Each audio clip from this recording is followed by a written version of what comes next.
എന്താ?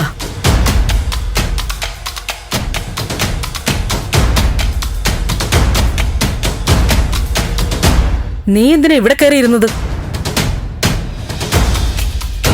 ഇവിടെ ഇരിക്കുന്ന ഭക്ഷണം കഴിക്കാൻ. ദേവിക, തിരുമേനി എന്താ പറഞ്ഞത്? തിരുമേനി പറഞ്ഞതൊക്കെ ദേവിക അനുസരിക്കുന്നുണ്ടമ്മേ. അമ്മ ഇരിക്കെ, ഭക്ഷണം കഴിക്കാം. ഇവിടെ ഇരിക്കുമ്പോ ഞാനല്ല, നമ്മൾ ആരും ഇവിടെ ഇരുന്ന് ഭക്ഷണം കഴിക്കില്ല.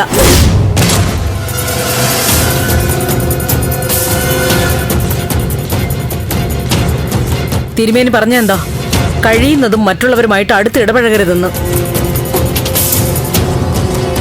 ഭക്ഷണമൊക്കെ ഒറ്റയ്ക്ക് വേണം, അങ്ങനെയല്ലേ? ഞാൻ ഓർക്കുന്നില്ല ആന്റി.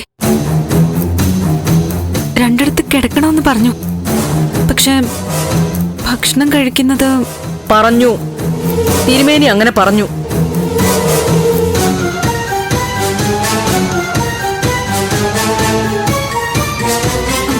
എന്നാ ഞാൻ മാറിയിരുന്ന് ഭക്ഷണം കഴിച്ചോളാം.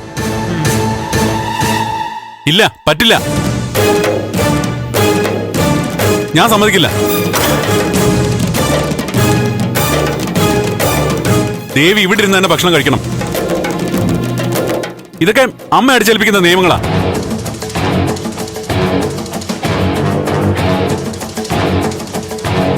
ഓ, സന്തോഷം. നിങ്ങളൊരു ടീമല്ലേ, ഒന്നിച്ചിരുന്ന് കഴിച്ചോളൂ. ഞാൻ ഒറ്റയ്ക്കിരുന്നോളാം.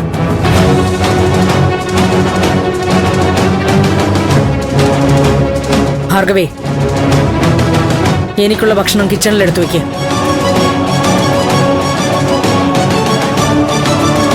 അയ്യോ കുഞ്ഞെ, വേണ്ട. കുഞ്ഞിവിടെ ഇരിക്ക്. പറയുന്നത് അനുസരിക്ക്, പോ.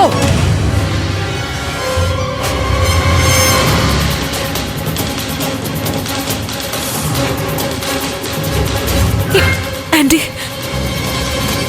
എന്താ? ആന്റി ഇവിടെ ഇരുന്നോ, ഞാൻ മാറിയിരുന്നോളാം.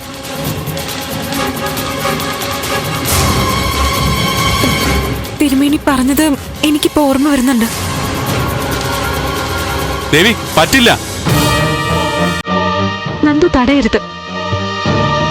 തിരുമേനി പറഞ്ഞതൊക്കെ അനുസരിക്കെ തന്നെ വേണം.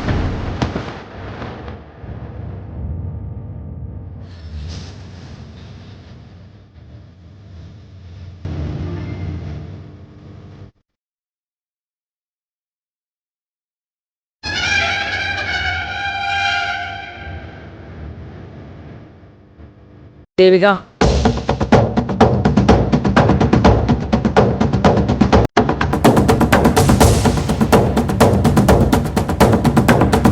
എനിക്ക് നിന്നോട് പ്രത്യേകിച്ച് ദേഷ്യമൊന്നുമില്ല. ഈ കുടുംബത്തെ ബാധിച്ചിരിക്കുന്ന ദോഷങ്ങൾ മാറ്റിയെടുക്കണം. അതിന് വിധിപ്രകാരമുള്ള കാര്യങ്ങൾ ചെയ്യണം. പൗർണമി വരെ ചിട്ടയോട് തന്നെ കാര്യങ്ങൾ പോകണം. എനിക്കറിയാം ആന്റി.